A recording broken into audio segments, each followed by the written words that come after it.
टेक्स्टबुकमध्ये जे solved example आहे ते आपण एकदा बघतोय. So first question example 1. And athlete is running on a circular track. एक ॲथलेट आहे, तो एका सर्क्युलर ट्रॅकवरती रन करतोय. Okay, he runs a distance of 400 metre in 25 second. तर त्यांनी सांगितलं की 25 सेकंडमध्ये तो किती डिस्टन्स रन करतोय, 400 metre. Before returning to his original position. आणि त्यानंतर एवढं डिस्टन्स कव्हर करून तो त्याच्या ओरिजिनल पोझिशनला येतोय. सो फॉर एक्झाम्पल आपण असं बोलू की ए पासून त्या ॲथलेटनी पळायला सुरुवात केली, तर हे टोटल जे डिस्टन्स आहे हे डिस्टन्स असणार आहे 400 मीटर. आणि एवढं डिस्टन्स कव्हर करून तो परत त्याच पोझिशनला येतोय. What is his average speed and average velocity. तर आपल्याला फाइंड काय करायचं आहे, ॲव्हरेज स्पीड आणि ॲव्हरेज व्हेलॉसिटी इथे आपल्याला फाइंड आउट करायची आहे. तर सगळ्यात आधी व्हॉट इज गिवन. क्वेश्चन समजला ना, एक ॲथलेट आहे, सर्क्युलर ट्रॅकच्या अलॉंग फिरतोय, इथून सुरू होतोय परत इथेच येतोय, बट तेवढं करताना डिस्टन्स त्यांनी 400 मीटर एवढं कव्हर केलेलं आहे. टाईम घेतलेला आहे 25 सेकंडचा. आपल्याला फाइंड आउट करायची ॲव्हरेज स्पीड आणि average velocity. So given total distance covered is equal to 400 meter. Time taken is equal to 25 seconds. Okay. त्यानंतर athlete is returning to its original position.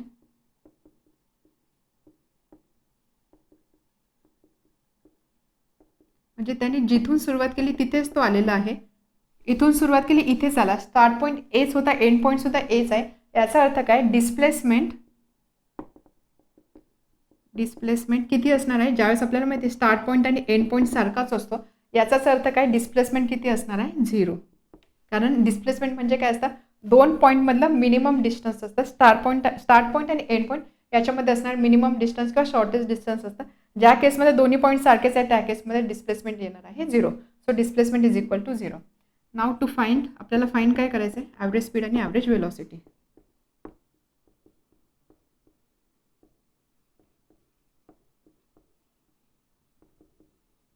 Simple question आहे. Solution, speed आणि velocity. आपल्याला माहिती की average speed म्हणजे काय असणार आहे, डिस्टन्स किंवा total distance upon time.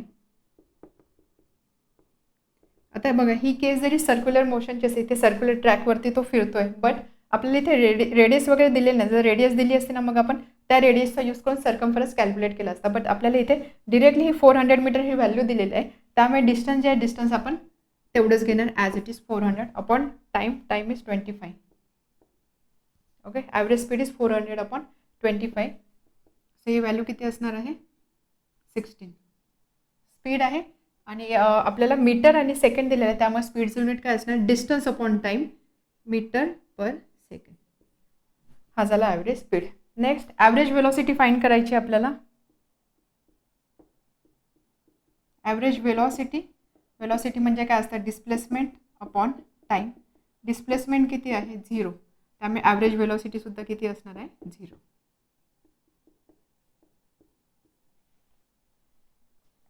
Second question, an aeroplane taxis on the runway for 30 seconds with an acceleration of 3.2 meter per second square.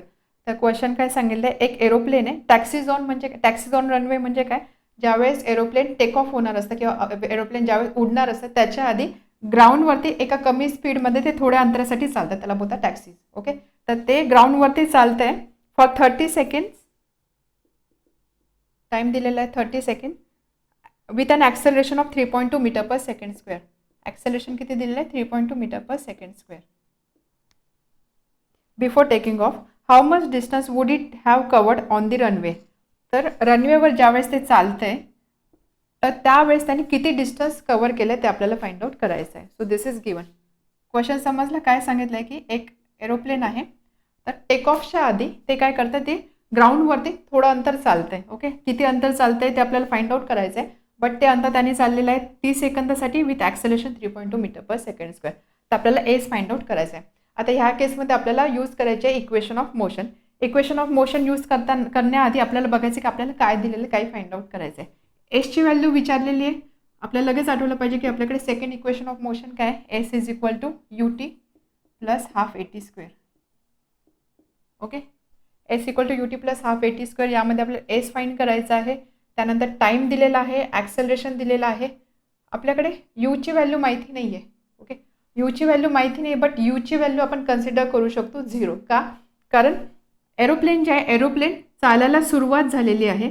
So स्टार्टिंगला ज्यावेळेस त्याने मूव्ह व्हायला सुरुवात केली, स्टार्टिंगची वेलोसिटी किती असणार? स्टार्टिंगची वेलोसिटी असणार आहे 0. त्यामुळे ह्या केसमध्ये आपण कन्सिडर करूया U is equal to 0. Since aeroplane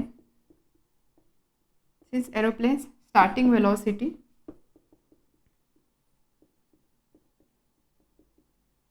is equal to 0, this implies U is equal to 0. आता यू पण माहिती आपल्याला, ए पण माहिती, टी पण माहिती, तर आपण एसची व्हॅल्यू इझिली फाइंड आउट करू शकतो.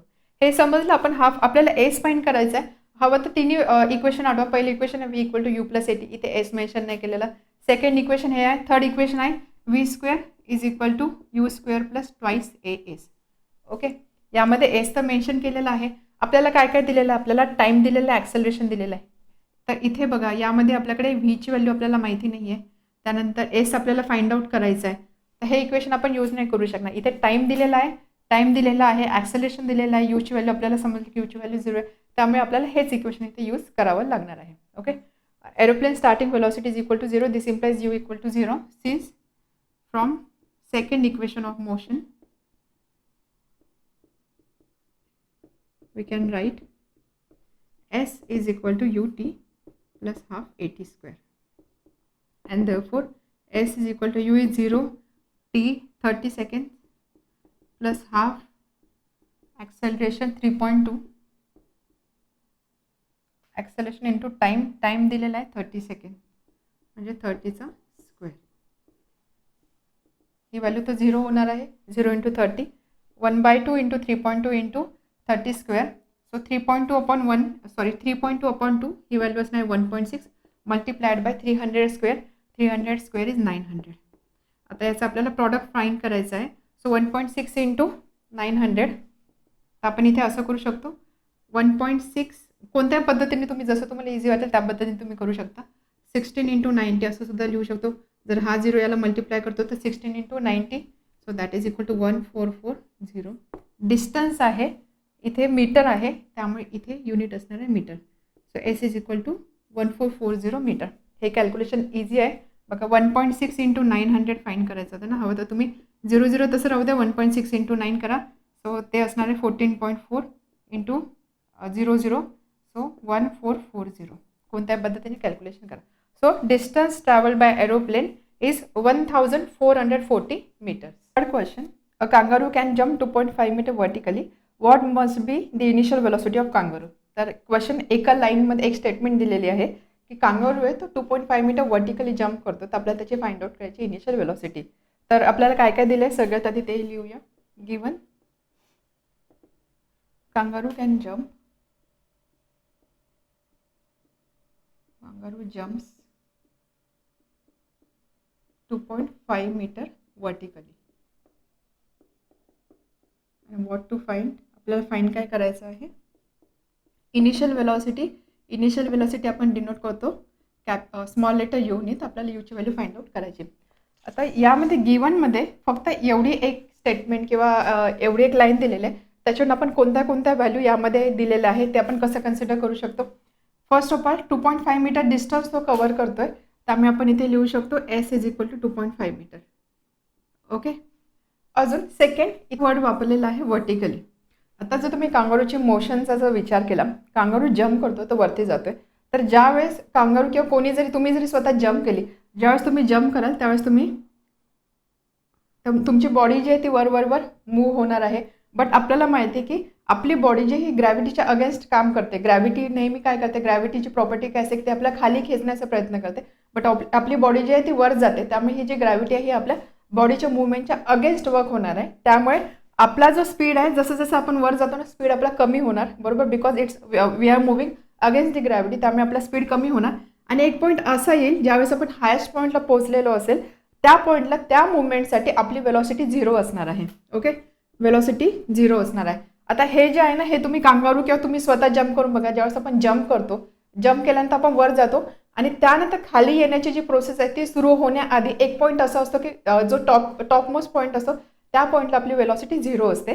त्यामुळे ज्यावेळेस कांगारू जो आहे तो व्हर्टिकली जम्प करतोय त्या केसमध्ये सपोज हे 2.5 मीटर एवढं डिस्टन्स त्यांनी कव्हर केलं. एक काय ते इनिशियल वेलॉसिटी होती, त्या वेलॉसिटीने त्यांनी सुरुवात केली, त्यांनी जम्प केली हायेस्ट पॉईंटला, म्हणजे 2.5 मीटर एवढं डिस्टन्स कव्हर केलं ना, तर एक मोमेंट असा असेल की तिथली वेलॉसिटी असणार आहे 0. याचाच अर्थ काय, final velocity that is V is 0. समजलं V0 का? तुम्ही स्वतः जम्प करून बघा. जम्प केल्यानंतर एका पॉईंटला तुम्हाला जाणवेल की त्यावेळेस आपली वेलॉसिटी 0 होते. ज्यावेळेस आपली बॉडी वर जाऊन खाली येते त्यावेळेस हा जो पॉईंट असतो त्या पॉईंटला आपल्या बॉडीची वेलॉसिटी 0 असते. त्यामुळे फायनल वेलॉसिटी 0. ओके, हे समजलं फायनल वेलॉसिटी 0 काय. त्यानंतर अजून यामध्ये आपल्याकडे काय इन्फॉर्मेशन आहे. कांगारू जो आहे तो वर मूव्ह होतोय. ओके, वर मूव्ह होतं. आपल्याला माहिती आहे की प्रत्येक बॉडीवरती ग्रॅव्हिटेशनल फोर्स वर्क होत असतो, त्या ग्रॅव्हिटी वर्क होत असते. त्यामुळे इथे आपल्याला कन्सिडर करावं लागणार आहे ॲक्सेलरेशन. वेलॉसिटी वर मूव्ह होतोय, वेलॉसिटी जी आहे वेलॉसिटी कमी कमी कमी कमी होत जाते. चेंज इन वेलॉसिटी आहे म्हणजे तिथे ॲक्सेलरेशन आलं. हे ॲक्सेलरेशन कोणतं असणार आहे, हे ॲक्सेलरेशन असणार आहे ॲक्सेलरेशन ड्यू टू ग्रॅव्हिटी. आपण जे स्मॉल जीनी डिनोट करतो. आणि ॲक्सेलरेशन ड्यू टू ग्रॅव्हिटीची व्हॅल्यू काय असते, that is equal to 9.8 metre per second square. समजते. इथे ॲक्सेलरेशन कोणतं वर्क होणार आहे, ग्रॅव्हिटेशनल ॲक्सेलरेशन याच्यावरती वर्क होणार आहे. बट आपल्याला माहिती आहे की हे जे ग्रॅव्हिटेशनल ॲक्सेलरेशन असतं त्याची दिशा नेहमी खाली असते, आपल्याला खाली खेचण्याचा प्रयत्न करतो, बरोबर. आणि इथे आपली बॉडी जी आहे कांगारूची बॉडी ती वरती मूव्ह होते. त्यामुळे इथे आपल्याला काय करावं लागणार आहे, ॲक्सेलरेशनची value -9.8 metre per second square घ्यावी लागणार आहे. कारण ॲक्सेलरेशनची डायरेक्शन ही असते, कांगारूची बॉडी वरती चालली, त्यामुळे आपल्याला इथे एक मायनस साइन इन्क्लूड करावं लागणार आहे. त्यामुळे acceleration equal to -9.8 metre per second square.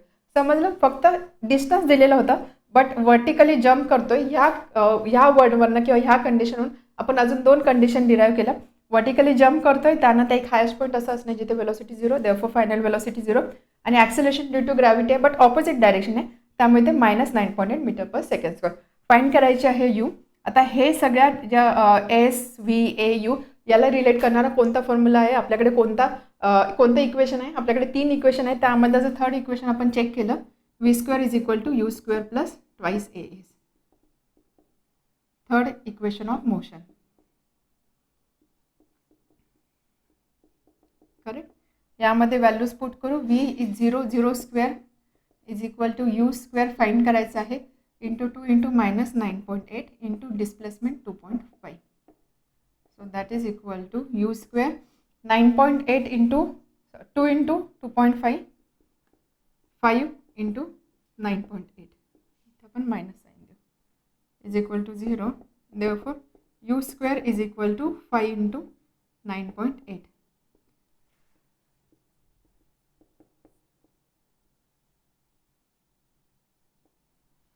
So हे असणार आहे 49. दोन्ही साईडचं जर U² इक्वल टू 49 त्यामुळे आपण त्याचा रूट घेणार आहोत. सो 49चा रूट आहे 7, त्यामुळे वेलॉसिटी असणार आहे 7 मीटर पर सेकंड. ही झाली कांगारूची initial velocity. Question. A motor boat starts from rest and moves with uniform acceleration. A motor boat starts from रेस्टपासून स्टार्ट करतोय त्यामुळे आपल्याला लगेच लिहिता येईल इनिशियल वेलॉसिटी इज 0, कारण रेस्टपासून तो स्टार्ट करतोय. If it attains velocity of 15 metre per second in 5 second. तर सांगितले की वेलॉसिटी किती अटेन केली आहे त्यांनी, 15 मीटर पर सेकंड, म्हणजे ही असणार आहे final velocity 15 metre per second in 5 second. Time किती दिलेला आहे, 5 second. Okay. Calculate acceleration and distance travel in that time. तर या 5 सेकंडमध्ये किती ॲक्सेलरेशन होतं आणि किती डिस्टन्स कव्हर झालं ते आपल्याला फाइंड आउट करायचे. एची व्हॅल्यू आणि डिस्टन्स ह्या 2 क्वांटिटी आपल्याला फाइंड आउट करायची आहे. सिम्पल क्वेश्चन आहे. काय काय दिलेलं आपल्याला, initial velocity 0, final velocity 15, time दिलेला आहे 5 सेकंडचा, ॲक्सेलरेशन आणि डिस्प्लेसमेंट आपल्याला फाइंड आउट करायचे आहे. आता ॲक्सेलरेशन वेलॉसिटी 2 दिलेला आहे, टाईम दिलेला आहे. आपल्याला माहिती आहे ॲक्सेलरेशन म्हणजे काय असतं, change in velocity upon time, right. Change in velocity म्हणजे काय, final minus initial velocity. Final velocity V, initial velocity U upon T. V 15, U0, T 5. 15 अपॉन 5 3 मीटर पर सेकंड स्क्वेअर. ॲक्सेलरेशनचं युनिट काय असतं, metre per second square. Okay. त्यानंतर आता हे unit कशाला मीटर पर सेकंड स्क्वेअर बघा, चेंज इन वेलॉसिटी, वेलॉसिटी आपण कशामध्ये, वेलॉसिटीचं युनिट काय, मीटर पर सेकंड. टाइमचं युनिट काय, second. So that is equal to metre upon s into s, that is equal to metre per second square. Okay, तर हे आपण फाईंड केलं ॲक्सेलरेशन. त्यानंतर आपल्याला फाईंड करायचं आहे डिस्प्लेसमेंट एस. आता डिस्प्लेसमेंटचा कोणता फॉर्म्युला आहे आपल्याकडे, आपण इथे v square equal to you square plus 2as हा फॉर्म्युला यूज करू शकतो, किंवा s equal to U T plus half a t square हा सुद्धा फॉर्म्युला आपण यूज करू शकतो. S equal to U T plus half a t square, and therefore s is equal to u is 0 into t plus half into a is 3 into t square 5 square 0, त्यानंतर 75 upon 2, 25 into 3 75 upon 2, therefore हे किती असणार आहे, 37.5 metre. किंवा आपण आपल्याकडे अजून जो थर्ड इक्वेशन आहे त्याचासुद्धा यूज इथे आपण करू शकतो.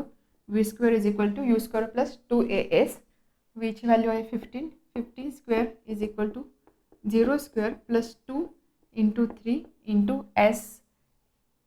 एस तर आपल्याला फाईंड करायचं आहे. देअरफॉर 225, 15चा square 225 is equal to 0 plus 6s, and therefore s is equal to 255 upon 6. 225 आहे, 225 upon 6, याची जर डिव्हिजन केली 225 upon 6,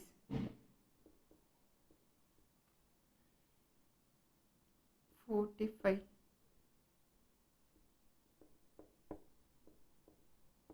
37.5. हे इक्वेशन यूज करा किंवा हे इक्वेशन यूज करा. Answer distance travel is 37.5 metre. त्यामुळे तुम्ही एंडला एका लाईनमध्ये आन्सर लिहू शकता. Therefore acceleration is 3 metre per second square and distance travelled in that time is 37.5 metre. Okay, आता यानंतरचा नेक्स्ट क्वेश्चन बघू आपण.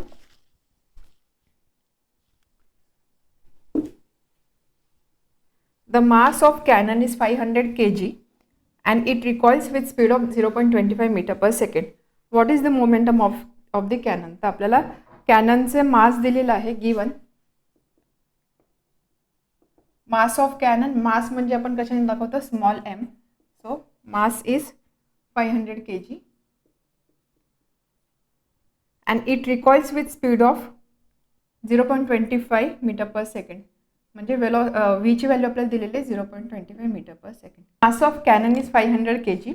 तर एक तोफ आहे, तोफेचं मास दिलेलं आहे 500 kg and it recoils with speed of 0.25 metre per second. Recoil म्हणजे काय, ती मागे येते. सो त्याचे रिकॉईल होण्याचा जो स्पीड आहे that is 0.25 metre per second. What is the momentum of cannon? तर आपल्याला त्या कॅननचं किंवा त्या तोफेचं मोमेंटम किती आहे ते फाइंड आउट करायचं आहे. सो मास दिलेला आहे, वेलॉसिटी दिलेला आहे, सिम्पल क्वेश्चन आहे.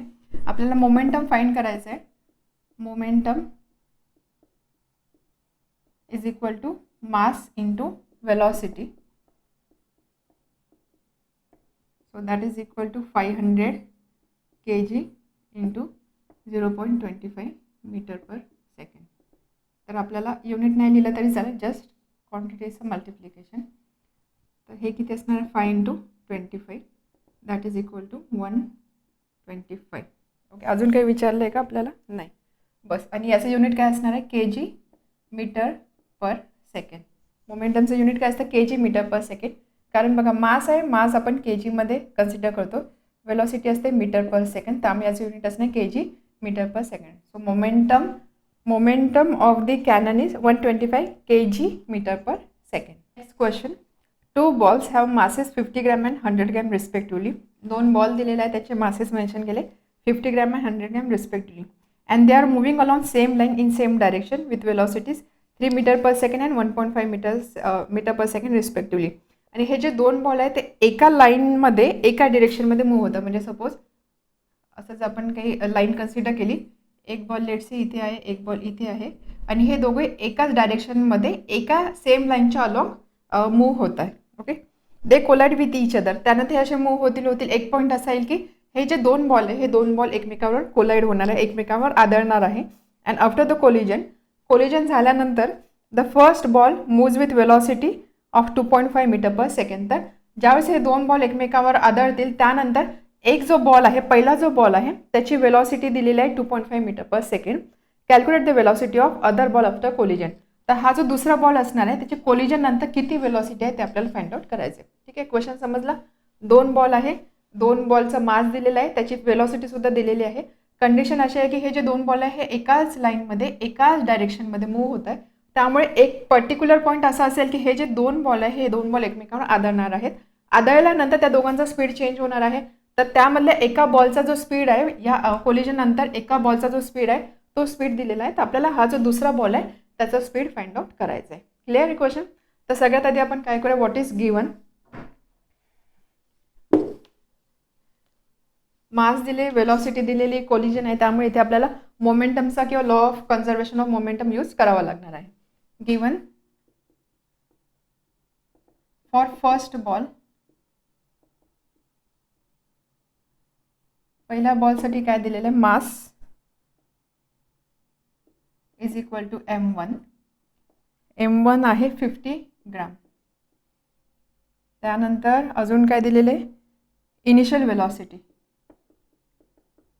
इनिशियल वेलॉसिटी कोलिजनच्या आधी जी वेलॉसिटी होती ती असणार आहे initial velocity. So initial velocity for first ball 3 metre per second. Initial velocity आहे त्यामुळे आपण ती यूने दाखवूया. फर्स्ट बॉल आहे त्यामुळे त्याला आपण बोलूया u1. त्यानंतर फर्स्ट बॉलसाठी फायनल वेलॉसिटी सुद्धा दिलेली आहे. फायनल वेलॉसिटी म्हणजे कोलिजन झाल्यानंतर त्या बॉलचा स्पीड किती दिलेला आहे, 2.5 metre per second. Final velocity आहे त्यामुळे आपण ती व्हीने डिनोट करू. फर्स्ट बॉल आहे त्यामुळे त्याला आपण बोलूया v1. Okay fine. आता त्यानंतर second ball, for second ball mass that is equal to m2. Mass आहे 100 ग्राम. ओके. त्यानंतर इनिशियल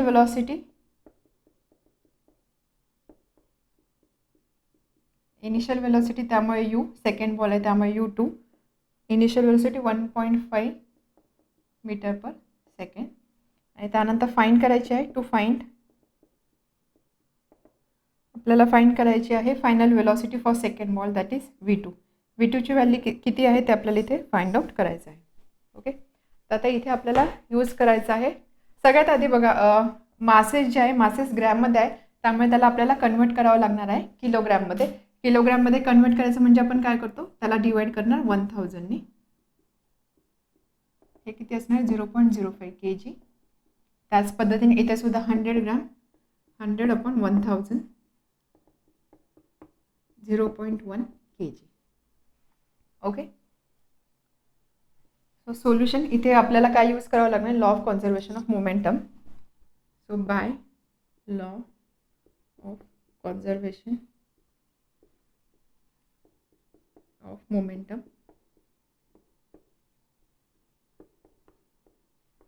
आपण काय लिहू शकतो, initial momentum is equal to final momentum. Correct. Initial momentum equal to final momentum and therefore m1 u1 plus m2 u2, mass into velocity, mass into initial velocity for both balls is equal to m1 v1 plus m2 v2. यामध्ये आता फक्त आपल्याला या values put करायच्या आहेत. and therefore m1 u1 0.05 into 3 plus m2 u2 0.1 into 1.5 is equal to m1 v1 0.05 into v1 2.5 and plus m2 v2 m2 म्हणजे 0.1 multiplied by v2 तर आपल्याला फाइंड आउट करायचं आहे. आता आपल्याला फक्त इक्वेशन सॉल्व करायचं आहे. 0.15 plus 0.15 is equal to 0.125 plus 0.1 into v2. बस आपण प्रॉडक्ट घेतला आहे. प्रॉडक्ट कसा घेतला समजलं. असं तुम्हाला असं डिरेक्टली नसेल लिहिता तर तुम्ही असं करू शकता. 0.05 म्हणजे 5/100 into 3, सो 15/100 15/100 म्हणजे 0.15. त्याच पद्धतीने बाकीचे सुद्धा कॅल्क्युलेशन तुम्ही करू शकता. अँड देअरफॉर हे किती असणार आहे, 0.15 प्लस 0.15 म्हणजे 0.30 is equal to 0.125 plus 0.1 into V2. Okay. And therefore 0.30 minus 0.125 is equal to 0.1 into V2. Therefore ही सबट्रॅक्शन किती असणार आहे बघा, 0.300 minus 0.125 0.175. 0.175 is equal to 0.1 into V2. V2ची व्हॅल्यू फाइंड करायची. So 0.175 upon 0.1 and therefore 1.75 upon 1 is equal to V2. This implies V2 is equal to 1.75. Velocity आहे त्यामुळे त्याचं युनिट असणार metre per second. And therefore velocity of second ball after collision is 1.75 meter per second.